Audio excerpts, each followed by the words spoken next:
Prime Minister Benjamin Netanyahu has called Pope Leo XIV this morning, a day after an Israeli strike on Gaza's only Catholic church killed 3 people and injured several others. Earlier, my colleague Errol Barnett spoke with Face the Nation host Margaret Brennan about this attack and the state of ceasefire negotiations in the enclave. We know from the White House podium, they made clear President Trump did not like this at all, and in fact had called the Israeli prime minister about it. The Israeli prime minister claimed it was a quote-unquote mistake, that the IDF accidentally fired on this church, where some people, including those who are handicapped, have long sheltered. But when it comes to that Palestinian territory in Gaza and the efforts to broker a deal, I am told that there's reason to hope at this moment. In fact, we know that Israel submitted a new map suggesting other areas that they could withdraw to within Gaza, and that the mediators who are pressing Hamas to accept it think there is a good shot this time.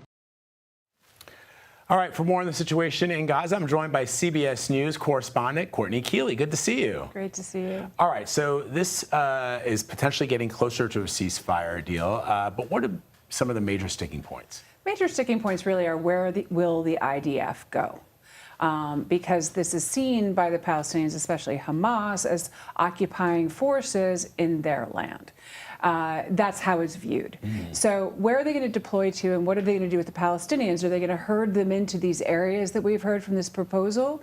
And it seems like that, you know, a lot of people are very critical of that, saying it's not what they've been moved and moved and moved. They need aid that's supposed to come through. They want to release 20 Israeli hostages that are still alive after all this time, and they want the Palestinians who are malnourished and starving to get the aid they need. But we haven't seen the aid delivery work. We haven't seen this displacement in any way give shelter or food or aid. And what we're seeing is continued bombardment, even on that Catholic church, where disabled and elderly people sheltered, where the videos when that we saw of the Pope talking about his benevolence, it was these calls to Gaza every night, and now we're seeing this church. It's not good.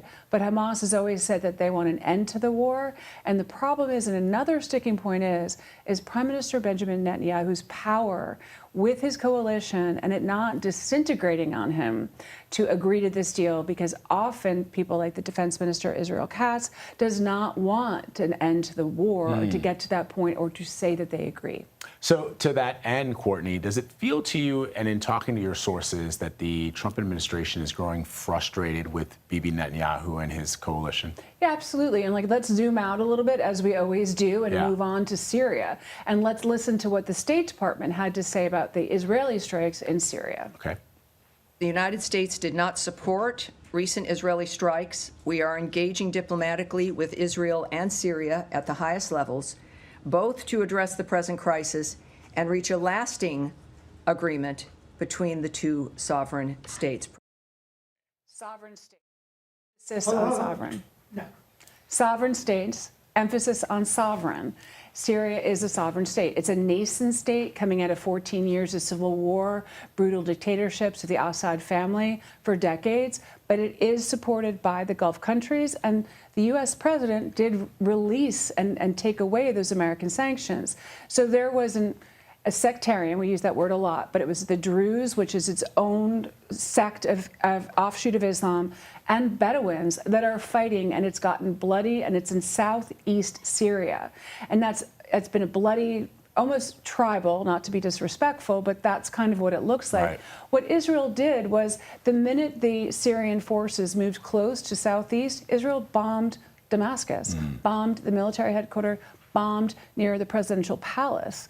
So they've got to allow the Syrian forces to control their own land without interfering and saying that they're doing it to protect the Druze, because that goes across borders, and these borders should be hard and fast. But Prime Minister Benjamin Netanyahu clearly distrusts these new Syrian forces and does not want him near the Israeli border. All right, Courtney Kealy, always great to have you here. You make me smarter every time I talk to you. Thank you very much. Appreciate it.